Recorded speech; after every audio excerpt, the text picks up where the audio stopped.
Autoritetet meksikane kanë sekuestruar rreth 2,99 ton kokainë gjatë një operacioni të madh antidrog në Oqeanin Paqësor, duke arrestuar 4 persona që ndodheshin në 2 anije. Sipas autoriteteve, operacioni u zhvillua pas një aksioni të koordinuar të mbikëqyrjes detare dhe ajrore në ujërat pranë shtetit të Oaxacas, në jug të Meksikës. 2 anijet u ndaluan nga një patrullë e marinës meksikane. Gjatë kontrollit, efektivët zbuluan 86 pako që përmbanin rreth 2.990 kg kokainë.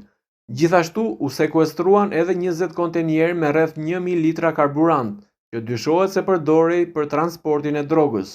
Ky operacion vjen në një periudhë të shtimit të aksioneve kundër karteleve të drogës në Meksik, mes presionit në rritje nga Shtetet e Bashkuara për të frenuar trafikun e narkotikëve.